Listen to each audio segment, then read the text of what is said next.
bersungguh-sungguh mengejarnya.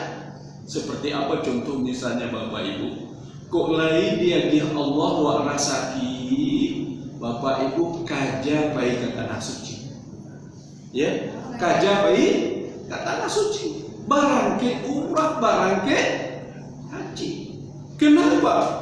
Karena ibadah di tanah suci Mekah itu 100.000 kali lipat. Di Masjid Nabawi 1.000 kali lipat. Bu, kok salat buat di Masjidil Haram di Makkah sekali maghrib di sini tu pahalanya 100.000 kali lipat dari salat buat di situ. Barang masuk kalau wak bagi jo tahunnya Bapak Ibu 100.000 dibagi jo negari wak dari Masjid Darussalam di Kota Padang yang lain-lainnya 273 tahun. Sekali wak salat di situ sama jo pahala wak salat sebanyak maghribnya 273.000 balik di kurang Bapak Ibu. Coba bayangkan kalau buat barang 70 lah rancang, 80 tidak banyak, 90 tidak basuh di masjid kurangnya lagi. Maka kalau Allah kasih kita rezeki Bapak Ibu, jangan disiu-siukan. Ya nak, banyak orang dalam beramal Bapak Ibu nyoba pikir. Apa pikirnya? Ambo alhamdulillah Pak Ustadz lah pernah haji dahulu. Alhamdulillah lah pernah bu umrah lah langkuk rasulnya Pak Ustadz. Bapak Ibu jangan. Ya, sekalipun kita sudah pernah haji, sudah pernah umrah, dikasih Allah rezeki, pergunakan kesempatan itu dengan rezeki yang ada untuk menambah amal. Supaya apa? Untuk kita kelak bisa masuk surga amal saleh. Ya, Bapak Ibu. Kalau anak mampu apa Ustaz? Banyak amal saleh yang Allah kurniakan kepada kita. Dan sering juga orang melalaikannya. Nah, amal saleh yang kita bahas sekarang Bapak Ibu adalah amal saleh yang sesungguhnya untuk semua kita dan bisa di mana saja kita mengerjakan dan pahalanya sangat besar. Apa tuh amal saleh ini Bapak Ibu? Salat sunat rawatib. Ya, salat sunat rawatib. Disebut juga dengan istilah yang lain salat sunat qabliyah dan salat sunat ba'diyah. Aku sama tuh salat sunat rawatib jadi namanya salat sunat qabliyah atau salat sunat ba'diyah. Nah, yaitu salat sunat yang dikerjakan mengikuti salat fardu kita. Bisa dikerjakan sebelum salat fardu, bisa dikerjakan setelah salat fardu. Masya Allah. Nah, Bapak Ibu, bertanya Pak Du, sebelum Ustaz menguraikan berapa banyaknya salat sunat rawatib ini, kita akan berpikir Bapak Ibu, Ustaz tidak suka ngajinya dengan garis umum saja, tapi nanti insya Allah kita sebutkan dalil-dalilnya, ya, hadis-hadisnya, sehingga ibu bapak mantap kuat untuk mengerjakannya. Kok indah hafal nanti hadisnya, ibu bapak alhamdulillah mengaji disebut dari Ustaz Riza, iko fadilahnya, iko tentang iko keutamaannya. Lain karena sekalipun tidak Ibu bapak, berapa banyaknya salat sunat rawatib buat sehari semalam? Berapa rakaat sadonya bapak ibu? Hah? 2 balik. Ibu di belakang situ bu? Sampai balik. 2 balik, sampai balik. Ada yang lain? 10. 2 balik, sampai balik. Lagi tu ah? Ada yang lain? 8 balik. Baik Bapak Ibu, salat sunat rawatib itu sehari semalam 7 balik. Tidak mungkin 7 balai itu. Tidak mungkin 7. Yang 7 balai itu sholat wajib. Sholat wajib dia 7 balai. Betul tuh. Tapi kalau sunat rawatib, tidak Bapak Ibu. Sholat sunat rawatib itu kita bagi 3 Bapak Ibu. Bahasa Ustaz Elisa. 1 bagus. Yang kedua sempurna. Yang ketiga sangat sempurna. Itu bahasanya. Yuk, bagus, sempurna, dan sangat sempurna. Nama yang bagus, yang bagus itu paling indah 10 rakaat. Itu kategorinya bagus. Sangat bagus, sempurna 2 balai. Sangat sempurna 22. Ya, sangat sempurna 20. Lalu ibu yang raja sholat sunat rawatibnya sehari itu 22. Lalu nendak. Yang 2 balai lain. Lebih alhamdulillah. Tapi banyak awak bisikonan kurang. Ibu dan bapak yang saya muliakan, sholat sunat rawatib dan sholat sunat yang lain, bapak ibu, dia mempunyai keutamaan, dia mempunyai keistimewaan. Salah satu dari keistimewaan sholat sunatku bapak ibu, ini jalan yang sangat cepat mengantarkan kita ke surga. Ya, jalan yang sangat cepat mengantarkan kita ke surga. Apa dalilnya Ustaz? Kita bacakan. Hadis Rasulullah Sallallahu Alaihi Wasallam. Hadis yang diriwayatkan oleh Imam Muslim. Hadisnya sahih. An Rabi'ah bin Malik al-Aslami qala Rasul sallallahu alaihi wasallam faqultu as'aluka murafaqataka fil jannati faqala aw ghayra dhalik wa qala fa'inni ala nafsika bi kathratis sujud. Kata Rabi'ah bin Malik, ya, Rabi'ah bin Malik al-Aslami, seorang sahabat, berkata, Rasulullah Shallallahu Alaihi Wasallam berkata kepadaku, Rabi'ah, mintalah kepadaku sesuatu, ya, yang ingin engkau minta, yang ingin aku doakan, mintalah supaya aku doakan. Fakultu, maka aku menjawab, as'aluka murafaqaka fil jannah.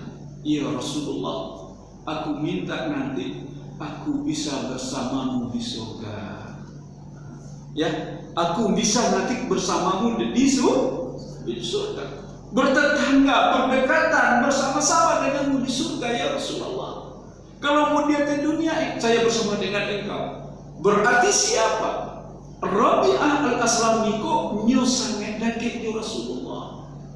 Ya, selalu bersama dengan Rasulullah, sehingga Rasulullah memberikan kepada beliau satu permintaan, mintalah, insya Allah mau mintakan ke Allah, dan itu kalau Rasulullah meminta akan dikabulkan oleh Allah. Permintaannya satu cuma, aku bisa bersama dengan Rasulullah di surga. Faqala aw khaira dzalik. Rabi'ah, yang lainlah, kok urusan dunia lah, kok keperluan dan segala macam lah. Kan diminta, keceknya fakultu buatkan ya Rasulullah. Nah, hanya itu permintaan. Kalau aku bisa bersama dengan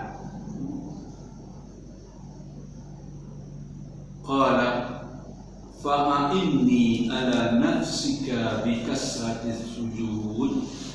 Ya, Lalu Nabi bersabda, kalau begitu baik. Salat sunat itu adalah amal yang sangat cepat dan mengantarkan derajat yang tinggi nanti di surga. Ya, semakin banyak hamba itu bersujud kepada Allah, semakin banyak bilangan rakaat salatnya, Bapak Ibu, semakin dekat jalan kita untuk bersama dekat dengan Rasul.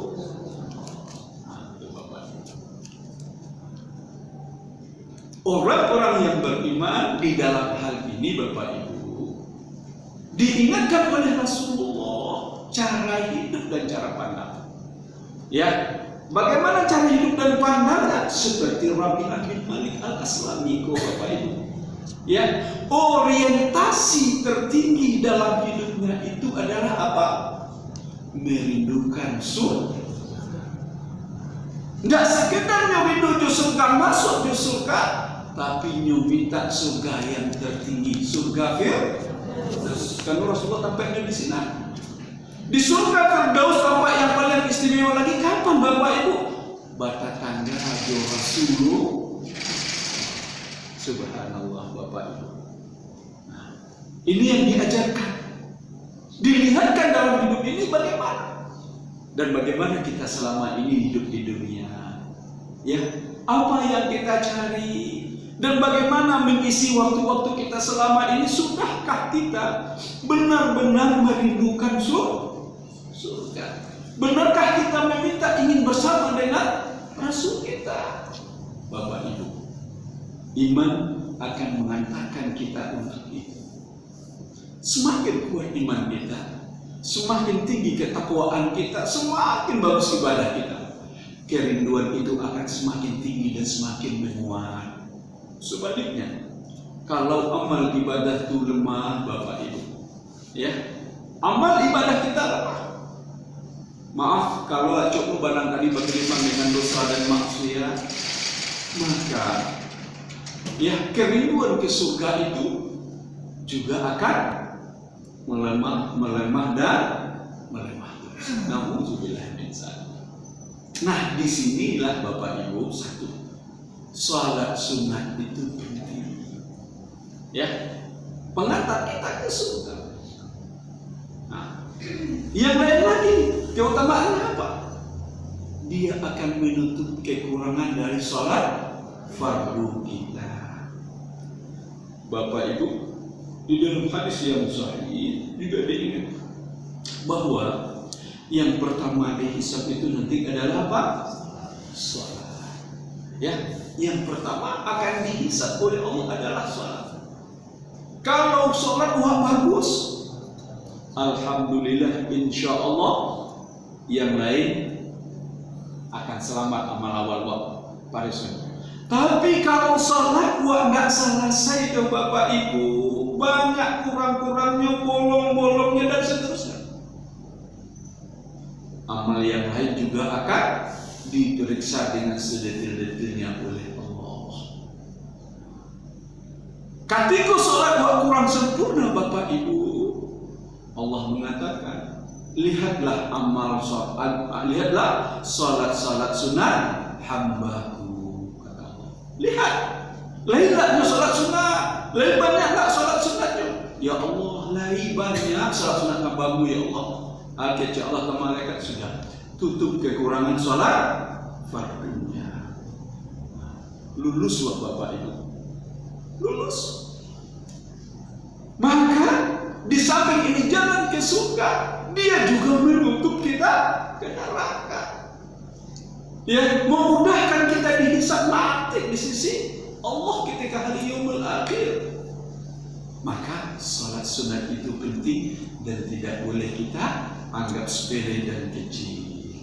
Nah, Bapak dan Ibu yang saya muliakan, nah, salat sunat yang paling mudah dan sangat berpotensi begitu banyak dan bisa kita lakukan itu, salah satunya adalah salat sunat rawatib. Ya, salat sunat rawatib. Cara mengarajuannya, ada yang sebelum salat fardu dan ada yang sesudah salat fardu. Itu cara mengajukan. Hukumnya dua. Termasuk satu hukum yang pertama sunat muakkad. Yang kedua sunat ghairu muakkad.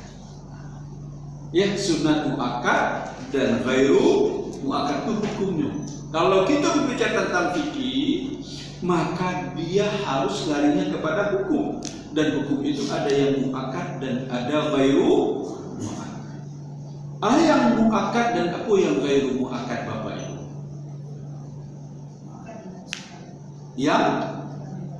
Yang diharuskan. Kalau ghairu muakkad tidak diharuskan. Tidak, Bapak Ibu. Itu secara bahasa. Bahasa itu kalau muakkad itu dikuatkan, ditekankan mana. Kalau ghairu muakkad tidak, kurang, tidak diangkat. Tapi tidak ada sholat sunat kecuali ditekankan untuk dikerjakan. Masa lo ada sholat sunat yang kurang ditekankan, tidak ditekankan untuk dikerjakan? Nah, Bapak Ibu, tidak ada sholat sunat kecuali itu ditekankan untuk dikerjakan. Tetapi yang membedakan antara muakkad dan ghairu muakkad itu adalah salat sunat muakkad itu adalah salat sunat yang selalu dikerjakan oleh Rasulullah, yang selalu dikerjakan oleh Nabi. Kalau Nabi berhalangan, Nabi akan mengqadanya. Ya. Ulang lihat Pak ya. Salat sunat yang muakkad itu, salat sunat itu selalu dikerjakan oleh Nabi. Dan kalau Nabi berhalangan, Nabi akan mengqadanya. Dan kedua, ghairu muakkad itu salat sunat yang selalu dikerjakan Nabi. Tapi kalau Nabi berhalangan, tidak bisa Nabi mengerjakan di waktu itu, Nabi tidak pernah qadanya. Itu namanya ghairu. Jadi sholat sunat pun ada yang di qada. Ya, sholat sunat ada yang dikada termasuk sholat sunat rawatib. Termasuk sholat sunat. Kita balik perangkatnya dulu. Yang tadi yang pertama yang bagus. Jumlahnya 10 rakaat, yaitu 2 sebelum salat subuh, 2 sebelum salat zuhur, 2 setelah salat zuhur, 2 setelah maghrib, dan 2 setelah salat isya. Aku levelnya yang rendah. Satu aku levelnya level 1. Jadi kalau pakai level, kau level 1 baru. Nah, orang yang beriman tidak boleh kurang sholat sunat rawatibnya yang 10 tadi itu. Lah, yang 10 jangan sampai. Kalau bisa 2 balik. Nah, rutinkan 2 balik. Mayang 2 balik. 2 rakaat sebelum subuh, 4 rakaat sebelum zuhur, ya, 4 rakaat sebelum zuhur, 6, 2 rakaat setelah zuhur, 8, 2 rakaat sesudah maghrib, 10, 2 rakaat sesudah sholat isya, 2 balik. Kalau yang 22 itu mana Ustaz? Kita sampai saja bilang nih Bapak Ibu dalil-dalilnya nanti. 2 rakaat sebelum subuh, 4 rakaat sebelum zuhur, 6, 4 rakaat setelah sholat zuhur, 10, 4 rakaat sebelum asar, 14, 2 rakaat sebelum maghrib, barat 6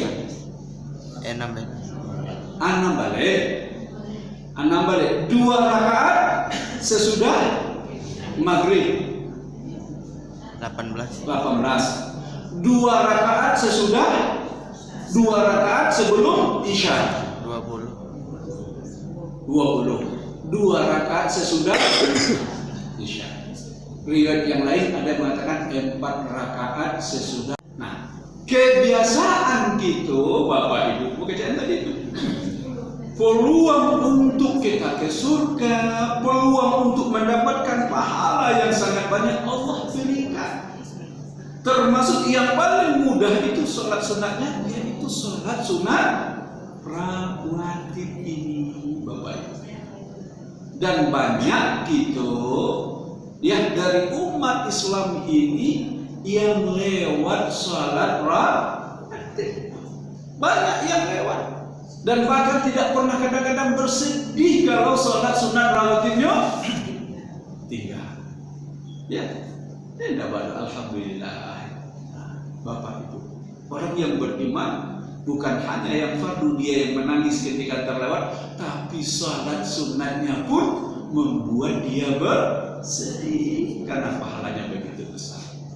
Nah, Ibu dan Bapak, kita lihat yang pertama adalah yang pertama sholat sunat subuh. Ya, sholat sunat subuh.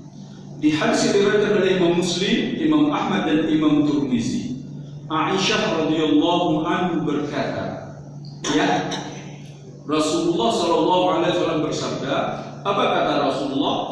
Huma ahabbu ilayya minad dunya jami'a. Ya. Huma ahabbu ilayya minad dunya jami'a. 2 rakaat yang dikerjakan sebelum subuh lebih aku sukai, lebih aku pilih, lebih aku cintai dari dunia seisinya. Bapak Ibu, artinya Bapak Ibu, Nabi mengingatkan kalau dunia dengan seisinya ya dengan segala-galanya, ya nak, dengan segala-galanya, satu-satu alanya. Bapak Ibu, kalau hidup mencelik orang Bapak Ibu, inyo dunia sisinya nyo dapat rasaki sehari itu bisa 1 juta, 100 juta, 1 miliar dan bahkan lebih. Kekayaannya di hari itu begitu banyak. Tapi kecil Rasulullah, sebanyak apapun yang kamu miliki di dunia ini, seberapapun, sungguh di mata Rasulullah tidak sebanding dengan 2. Ya, artinya 1. Mana yang lain adalah apa? Orang-orang yang meninggalkan sholat sunatnya lewat sholat sunat subuhnya, seberapapun yang dapat kekayaan di dunia hari itu, seberapapun harta dunia yang dia miliki, tidak ada artinya apa-apa bila dibanding dengan pahala 2 rakaat sebelum. Benar. Jadi Bapak Ibu, kalau dalam hidup sehari-hari kita merasa kadang-kadang Masya Allah sanang bana bahagia bana. Kenapa? Tadi rasa kita buka manggalewa banyak yang laku. Untung gak urusan tadi lancar, tapi ikut segala macam. Tapi sholat sunat subuh berapapun dan apapun yang didapatkan, kata Allah, kata Rasul, belum sebanding dengan sholat sunat subuh. Itu hadisnya. Ya, betapa pentingnya itu. Rasulullah mengatakan begini, la tadamu rak'atai fajri wa in taradatkumul khayla. Ya, hadis diriwayatkan oleh Imam Ahmad dan Abu Daud dan Imam Baihaqi serta Imam At-Tahawi. Ya, jangan kalian meninggalkan 2 rakaat salat sunat subuh sekalipun kalian diserang oleh musuh. Ada musuh kok dalam kondisi perang, orang menyerang, bagaimanapun jangan tinggalkan 2 rakaat. Seorang ulama hadis yang bernama Imam At-Tahawi yang termasuk meriwayatkan itu berkata, wa ma'nal hadis la tadruku raka'atil fajri mahma ishtadda al-qudur walau kana mutaradatul qudur. Jangan kalian meninggalkan 2 rakaat salat sunat subuh apapun kondisi dan keadaan yang membuat kalian sulit. Jangan tinggalkan apapun keadaannya. Jaga tetap 2 rakaat salat sunat. Bahkan kata beliau, walau kana mutaraddatun, sekalipun kita diserang oleh musuh dalam kondisi perang, dalam kondisi genting, tapi ketika masuk waktu subuh dan kita ingin mengerjakan salat sunat subuh, jangan tinggalkan kata Rasulullah Subhanallah. Ya, Subhanallah. Ya, di hadis Muslim juga lebih tegas lagi mengatakan, rak'atul fajri khairun minad dunya wa ma fiha. 2 rakaat salat sunat subuh itu lebih baik dari dunia yang seisi. Lebih tegas hadisnya. Ya, redaksinya dari yang pertama tadi ini lebih tegas. Subhanallah Bapak dan ini salat sunat subuh. Ya, maka jangan sama sekali di dalam hari-hari kita terlewat salat sunat subuh kita. Nah, kita masih banyak di sini yang lain Bapak Ibu, kita cukupkan di situ. Kita cukupkan di sini. Jadi satu, ya, orang yang beriman diingatkan di sini betapa mulia dan agung dan besarnya pahala yang Allah kurniakan bagi orang-orang yang bisa mengerjakan salat sunat subuh. Caranya bagaimana? Takhfif. Salat sunat itu dikerjakan dengan pendek saja, tidak panjang-panjang. Ustaz, pahalanya kadang bantu itu Pak Ustaz, boleh tidak buat panjang-panjangan baca salat sunat subuh? Tidak. Nabi majakannya singkit sajunya Bapak Ibu. Ya, di dalam hadis yang sahih Hafsah, ya, Hafsah berkata, kana Rasulullah sallallahu alaihi wasallam yusalli rak'atil fajr qabla as-subhi fi baiti yukhaffihuma jiddan. Kata Hafsah istri Rasulullah, Rasulullah itu ketika dia berada di rumahku, dia bagiannya waktu jilidan sedang di rumah Hafsah. Rasulullah itu mengerjakan salat sunat subuh itu sangat pendek sekali, sangat pendek sekali. Hadisnya diriwayatkan oleh Bukhari dan Muslim. Bahkan Aisyah mengatakan, ya, kana qiyamu Rasulillah sallallahu alaihi wasallam fi rak'ataini qabla salatil fajr qadra ma yaqra'u Fatihatul Kitab. Ya, Rasulullah itu kalau mengerjakan salat sunat subuh itu kira-kira bacaan Rasulullah itu seperti orang hanya membaca Al-Fatihah saja. Ya, Al-Fatihah saja saking sikitnya Bapak Ibu. Jadi pelan betul baca ulang salatnya, dan Rasulullah membaca saya itu. Aisyah mengatakan seolah-olah seperti itu, bukan Rasul tidak membaca ayat, dibaca. Apa ayat yang dibaca Bapak Ibu? Rakaat yang pertama setelah Al-Fatihah, qul ya ayyuhal kafirun. Rakaat yang kedua, qul huwallahu ahad. Hadisnya apa? Kita bacakan. Aisyah berkata, kana Rasulullah sallallahu alaihi wasallam yaqra'u fi rak'atayil fajr. Rasulullah kalau salat sunat subuh itu membaca qul ya ayyuhal kafirun wa qul huwallahu ahad. Jadi Rasulullah membaca qul ya ayyuhal kafirun dan membaca suratnya qul huwallahu ahad. Wa kana yusirru biha. Dan Rasulullah membacanya dengan sir, tidak dengan gancangan dari Rasulullah. Nah, jadi memang salat sunat rawatib itu Bismillahirrahmanirrahim. Alhamdulillahi rabbil alamin. Nah, cukup bacanya Bismillahirrahmanirrahim. Alhamdulillahi rabbil alamin.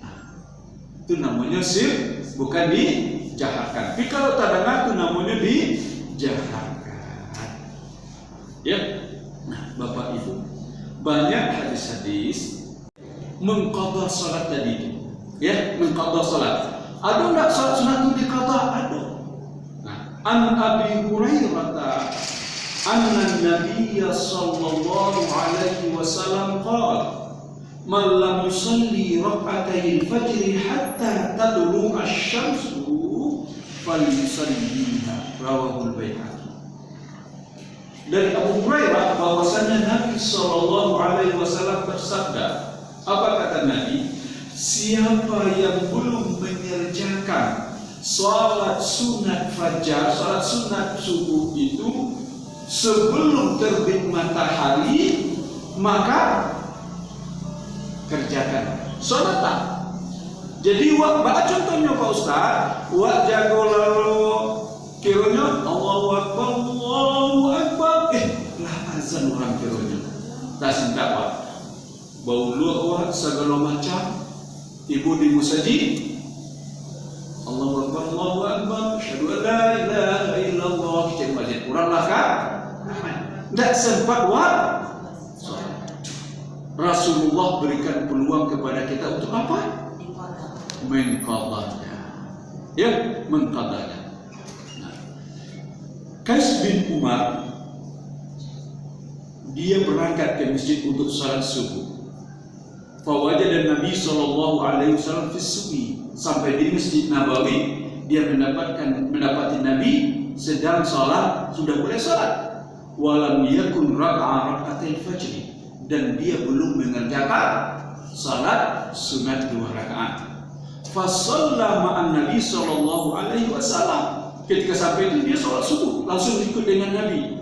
Summa qama hina farigha min as-subhi.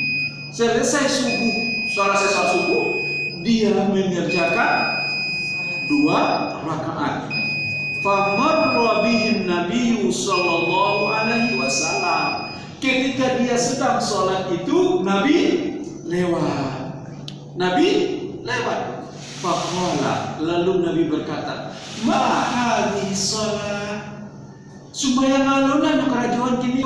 Kan Nabi salat subuh tidak ada salat sunat.